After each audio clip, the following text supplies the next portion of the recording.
greatest problem now we face at Christmas time is the domestication of Christmas. When Christmas is seen primarily as a nice little sentimental family day, something essential is being missed.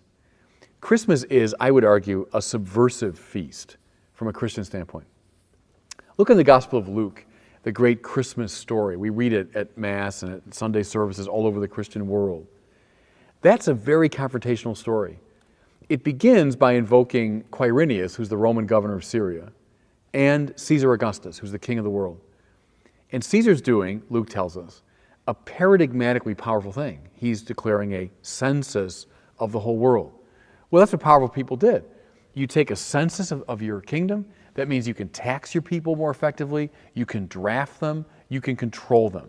This is a very worldly, lordly figure. But then Luke is telling us, I'm not interested primarily in him. He's an old king. I know their game. I'm interested in this weird new baby king that's arriving.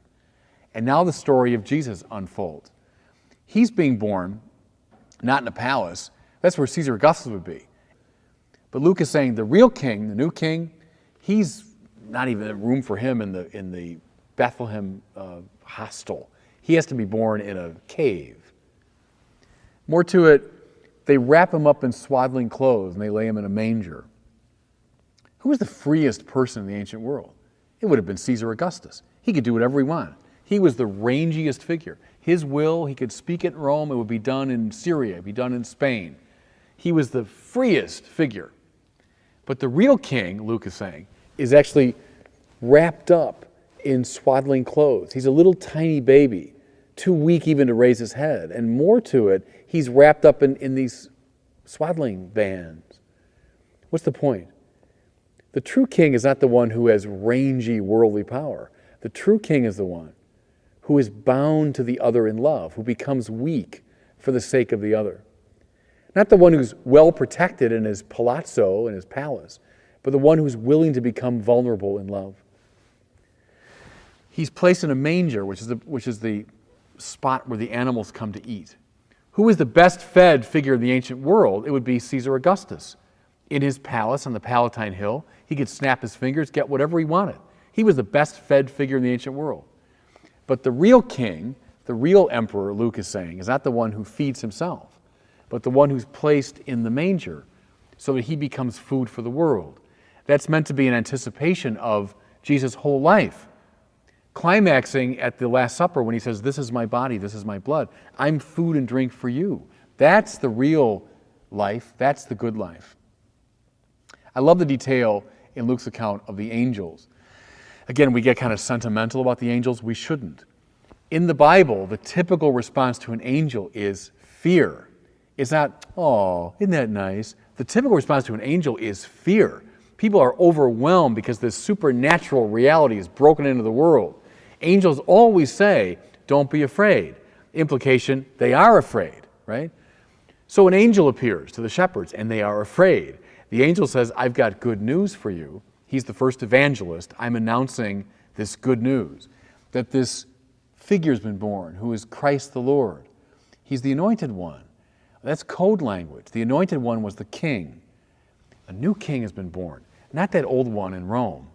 Not a worldly king, but this new one who's a baby wrapped in swaddling clothes and laid in a manger. That's the real king. Go visit him. Then, Luke says, there appeared with this angel a whole host of angels.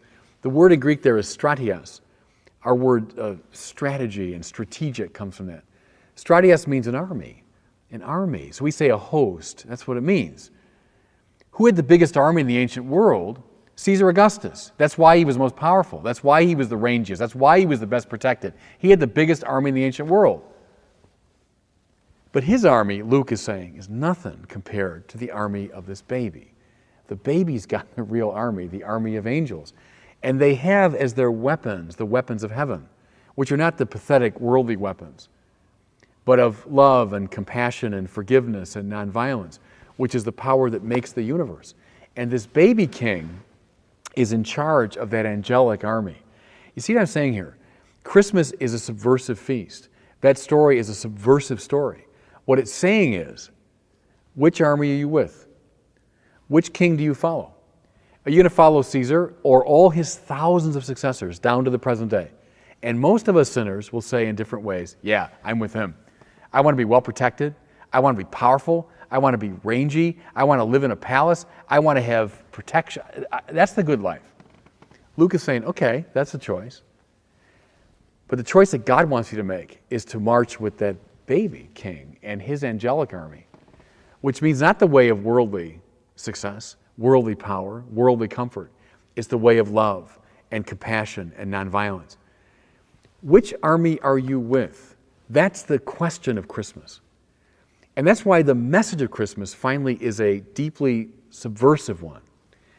Don't domesticate it. Don't turn it into a nice little family feast. Now, it is that. I'm all in favor of families gathering on Christmas. Nothing in the world wrong with it. But we shouldn't reduce it to that. We should allow its spiritual power to come shining through.